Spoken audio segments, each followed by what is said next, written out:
a ver la mayor parte. También de este libro, Edificaciones de Mampostería de la Sociedad Mexicana de Ingeniería Estructural, que es edición del 2021. Es ya la más reciente edición. Yo les voy a mostrar, a lo mejor de las primeras unidades de la historia breve de la mampostería, les voy a pasar también un archivo que tengo en PDF de la edición anterior de este mismo libro, de Edificaciones de Mampostería.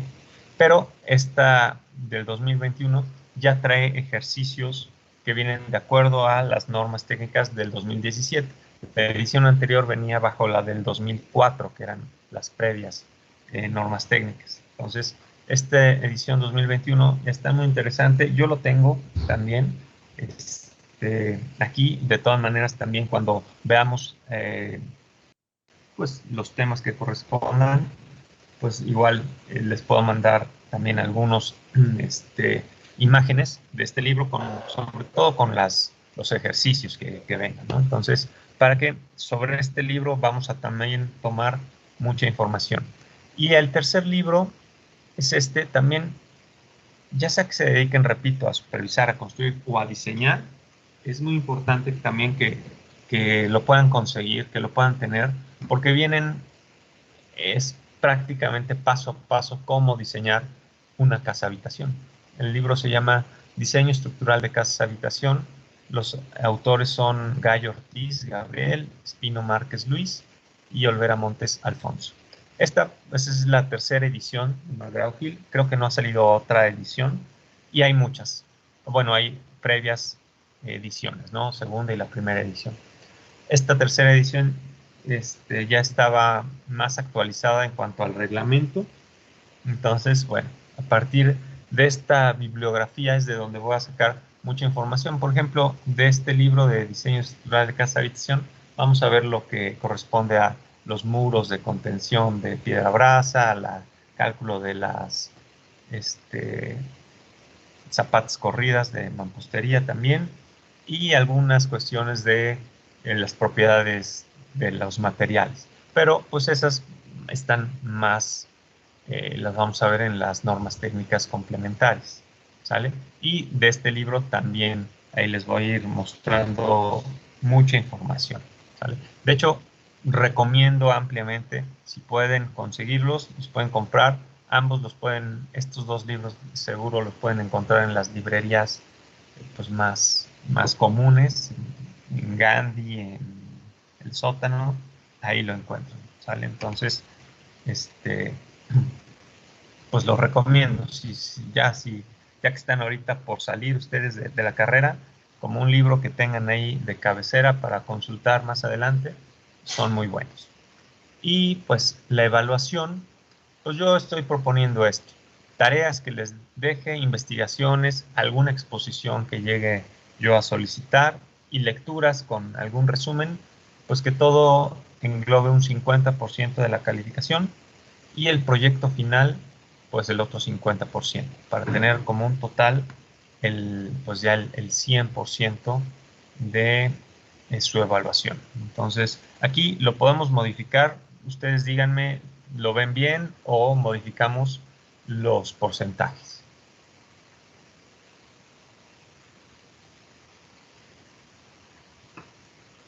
Por mi parte lo veo bien. Yo tengo una pregunta, ingeniero. A ver, dime, ¿cuál pregunta? ¿El proyecto final va a ser un proyecto que estemos llevando durante el semestre o o lo va a dejar al final? Que va a dejar algo así. Sí, yo creo que lo vamos a dejar al final. En realidad, a lo mejor se los voy a dejar como desde la mitad del curso, para que tengan tiempo de desarrollarlo. Pero una vez que ya veamos los materiales, toda la teoría, para que ya al final se pueda desarrollar. Habría que ver, no sé, estoy entre o una casa habitación o un edificio multifamiliar, ¿sale? Entonces, son esos dos tipos o dos, bueno, el proyecto va a ser uno de esos dos más bien. Entonces, pero pues sí vamos a ver los ejercicios para determinar cada uno de ellos, ¿vale? Pero yo espero que a mediados del curso ya les diga, bueno, va a ser este el proyecto, y aunque todavía sigamos viendo información, pues ya ustedes también puedan empezar a llevarlo a cabo, y pues que tampoco sea muy apresurado su elaboración, sino que tengan, pues sí, al menos la mitad del curso para desarrollar. Ok, muchas gracias. ¿Vale? No, ¿hay alguna otra pregunta que me querían hacer?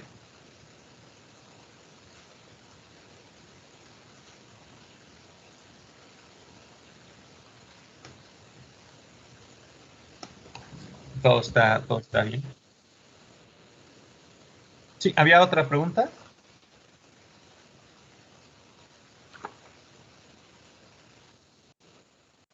Perfecto. A ver, entonces, bueno, entonces con estos porcentajes los dejamos, ¿no?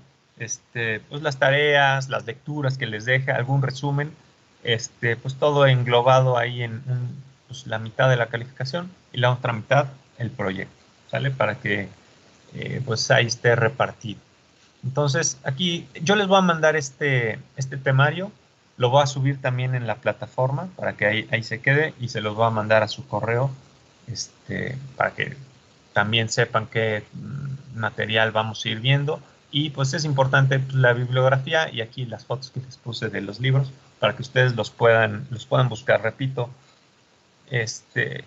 si los pueden adquirir, les va a servir de mucho ya en su vida profesional. Entonces, vamos a ver, les voy a mostrar pues de la pequeña introducción. Ahí vamos a empezar a ver un poquito de la historia de la mampostería. Aquí les voy a compartir el archivo.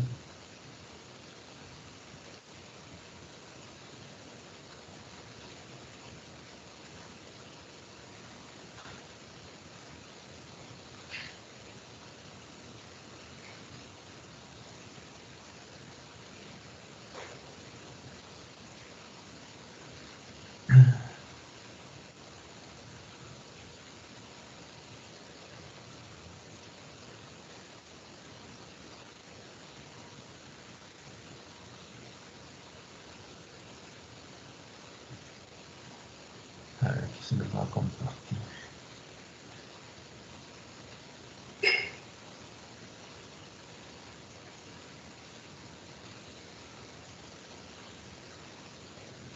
Bueno, este libro no es el mismo de edificaciones de mampostería. Este es de la Fundación ICA. También lo voy a subir aquí a la plataforma para que también lo puedan ir ahí viendo, ¿no? Revisando. Es edificaciones de mampostería para vivienda. Aquí es de la Fundación ICA, y también de aquí podemos ir viendo sobre todo esta parte de la historia, que es lo que vamos a ver, que es la historia, el inicio, etcétera, ¿no?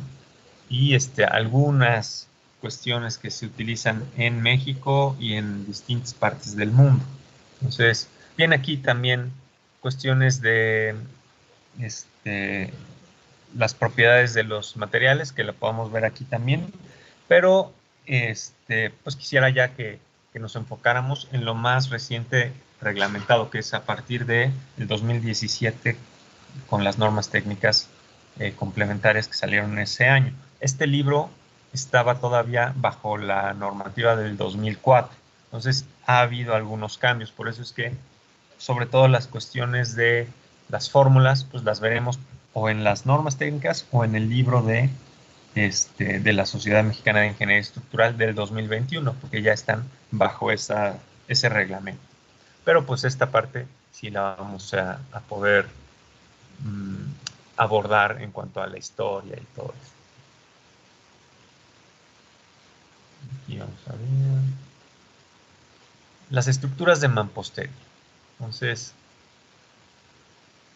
pues obviamente dice, la historia de la humanidad va de la mano con su necesidad de tener un lugar en donde protegerse de las inclemencias de la naturaleza. Desde épocas remotas, el hombre ha buscado para ello materiales accesibles que sean fáciles de utilizar y que proporcionen la mayor comodidad. Los tipos de materiales utilizados para las culturas de la antigüedad fueron determinados por las condiciones del terreno en donde se asentaron. En este capítulo se hará una descripción somera acerca de la historia de la mampostería desde la prehistoria hasta la época actual, mostrando la evolución que han tenido las edificaciones de mampostería a través del tiempo, y en particular la historia de la mampostería en Mesoamérica. Bueno, entonces, dentro de la prehistoria, es probable que la mampostería haya sido inventada por un nómada hace unos 15.000 años, cuando, al no encontrar un refugio natural para protegerse de las adversidades de la naturaleza, decidió apilar piedras para formar un lugar donde guarecerse. Sin embargo, como la transmisión de técnicas o ideas era muy lenta o no ocurría, esta invención seguramente tuvo que repetirse innumerables veces. El proceso inmediato en el desarrollo de la mampostería debió ser la utilización del mortero de barro. Recuerden que pues, las piezas de mampostería se van uniendo, pegando con el mortero. Pero en la prehistoria pues no tenían el cemento, todavía no se había inventado. Entonces lo que ocupaban era barro, casi, bueno, aquí eran nómadas, pero cuando se empezaron a asentar las civilizaciones siempre buscaron asentarse sobre o cercanos a ríos o lagos. Entonces, los ríos y lagos siempre tienen en sus caudales sedimentación de materiales limosos, que esos generan pues barro o un material como pegajoso, y con eso es con lo que podían unir las piezas de piedra, que es lo que ocupaban en la prehistoria. Entonces seguramente ocupaban mortero de barro, el cual permitió no solo apilar, sino acomodar o asentar con más facilidad y a mayor altura las piedras irregulares naturales. Este paso se dio seguramente cuando se comenzaron a integrar las primeras aldeas. Existen varios vestigios de poblados prehistóricos construidos con piedras asentadas con barro desde las islas Aran en Irlanda hasta Catal en Anatolia. También el mismo sistema constructivo fue empleado en otro lugar distante y unos 10.000 años después por los incas de Ollantaytambo, cerca del Cusco, donde quedan construcciones importantes con muros de piedra natural asentados con mortero de barro y techos de rollizos de madera cubiertos con una gruesa capa de paja. Entonces podemos ver aquí en la imagen este tipo de construcciones que ocupaban ahí en Cusco, Perú. Dice, los muros son de piedra y han sido asentados con barro y recubiertos luego con enlucido de barro, es decir, volvían a aplanar, digamos, con barro. Y pues en la imagen pues, se puede ver que resistieron ya el paso del tiempo, ¿no? Seguimos. Dice, la unidad de mampostería fabricada por el hombre a partir de una masa de barro secada al sol para sustituir a la piedra natural debió ocurrir en lugares donde la piedra no podía encontrarse. El vestigio más antiguo se encontró realizando excavaciones arqueológicas en Jericó, en el Medio Oriente. La unidad de barro tiene la forma de un gran pan fabricada a mano y secada al sol. Su peso es de unos 15 kilogramos y en ella aún se nota la huella del hombre que la elaboró. Las unidades de barro formadas a mano se han encontrado en formas diversas y no siempre muy lógicas. La forma cónica es de interés, pues se repite y está presente en lugares distantes, sin conexión directa y en momentos de desarrollo semejantes. Estas unidades se encuentran en muros construidos en Mesopotamia, con una antigüedad de 7.000 años, y en la zona de la costa norte del Perú, en Huaca Prieta, con una antigüedad de 5.000 años. Entonces, ya tenemos un panorama de primero cómo se fue generando pues, esta apilación de piedras, ¿no? De los primeros habitantes, de los nómadas, para guarecerse de las inclemencias del tiempo. Y después ya nos dicen cómo se fueron fabricando las primeras piezas de barro secado al sol, en donde pues ya no tenían, en lugares donde no tenían acceso fácilmente a la piedra, pues Sí, repito, siempre se busca asentar uno en lugares cercanos a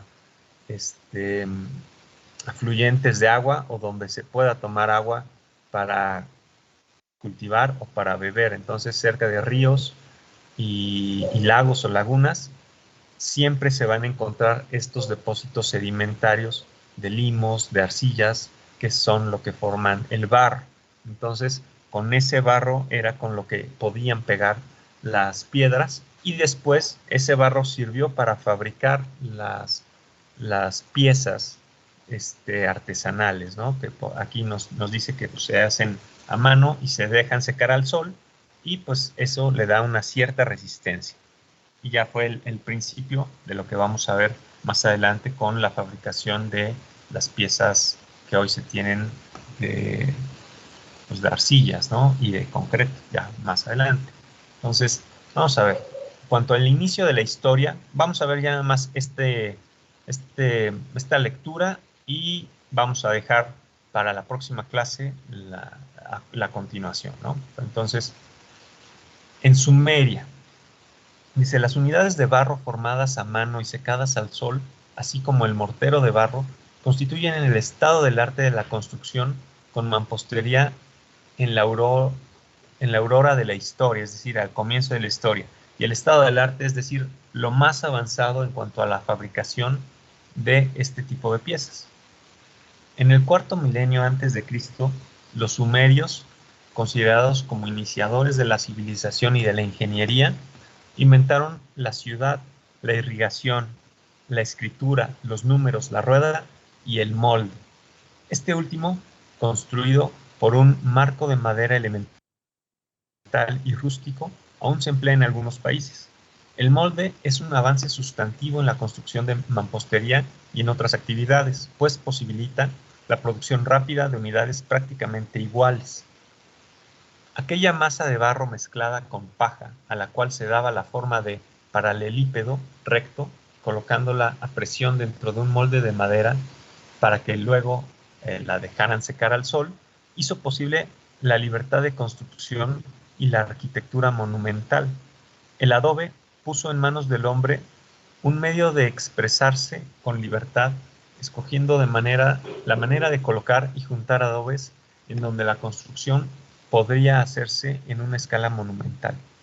Como tal, la obra ya no es una creación individual, sino esencialmente el producto colectivo de muchas manos, es decir, el trabajo en equipo para lograr una construcción.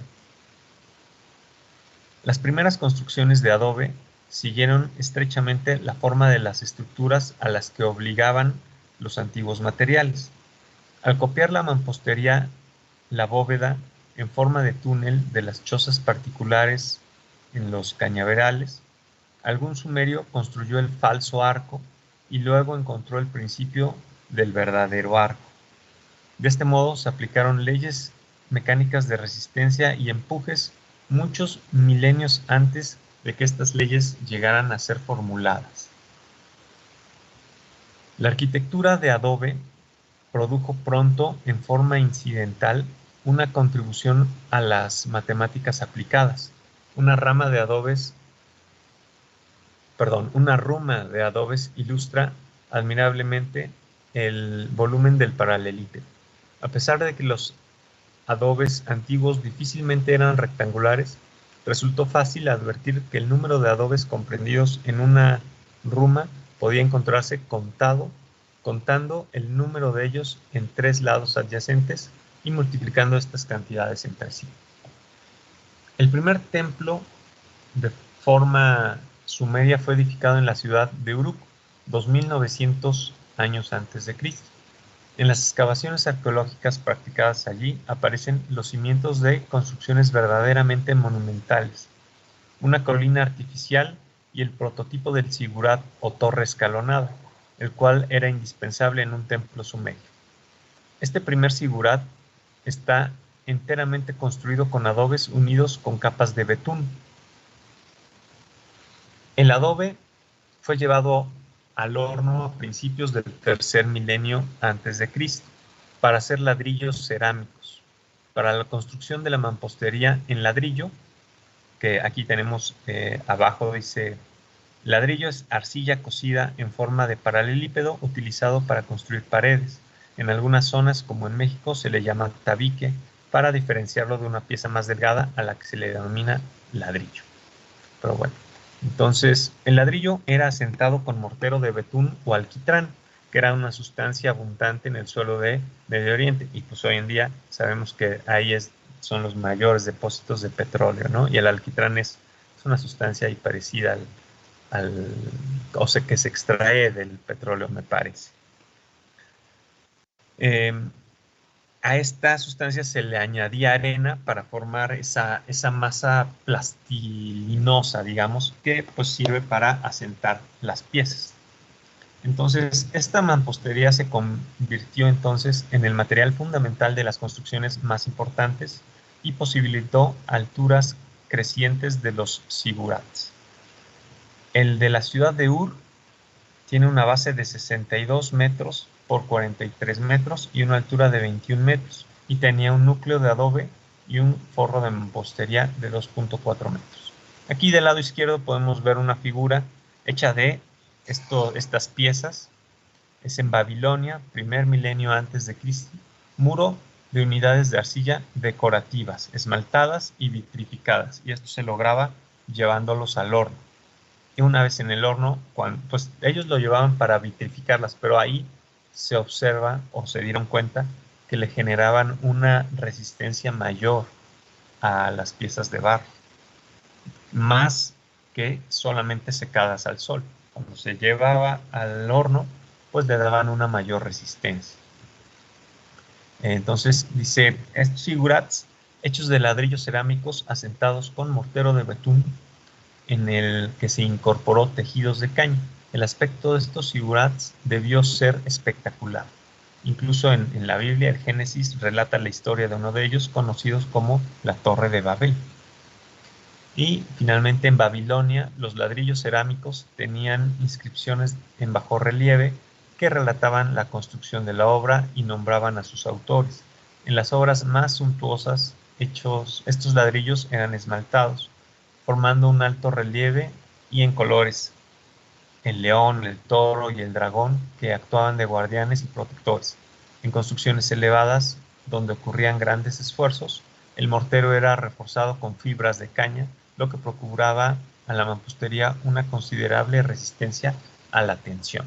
¿Sale? Entonces, bueno, así es como se ha ido dando paso a paso el descubrimiento de diferentes materiales, de diferentes, como aquí vemos, resistencias a la tensión al añadirle fibras de caña, pues ha sido muy largo en el tiempo, ha costado mucho tiempo, digamos, pero pues es como se van dando los descubrimientos. Entonces, repito, vamos a dejarlo hasta aquí el día de hoy. Ya vimos ahí una muy breve introducción. Vamos a continuar. Aquí viene Mesoamérica y más adelante pues ya iremos viendo las diferentes piezas que tenemos hoy en día. ¿Sale? Entonces, repito, ya les había escrito un correo. Nos vamos a estar viendo los días martes y los días jueves a esta hora, que es la hora de clase, a las 10 de la mañana. Y pues con eso nos va a dar suficiente tiempo para ver todos los temarios. ¿Sale? Entonces, repito, este artículo, así como el temario, lo voy a dejar en la plataforma, y si no pesa demasiado, se los mando también a su correo. ¿Sale? No sé si tengan alguna duda, algún comentario. Yo sí tenía una duda, ingeniero. Disculpe, ve que nos mandó mamá no el correo, lo que viene siendo para ingresar. Vamos a estar ingresando con ese mismo porque creí que ahí nos iba a aparecer como la sesión en lo que viene siendo Teams, como solamente aparece. Por eso es mi duda, digo, vamos a entrar con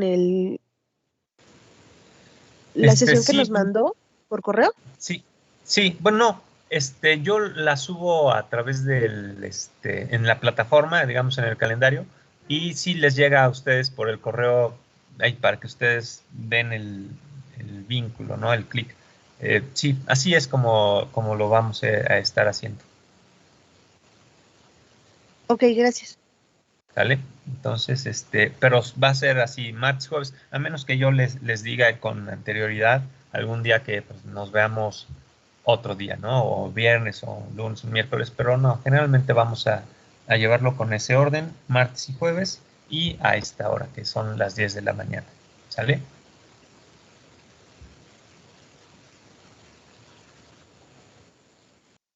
Muy bien, pues entonces, ahorita subo esta información aquí en la plataforma y nos vemos el día jueves, ¿sale? Que tengan un excelente día. Hasta luego. Sí, Hasta luego, Inge, gracias. Gracias, Inge. Hasta luego. Hasta luego, hasta el jueves.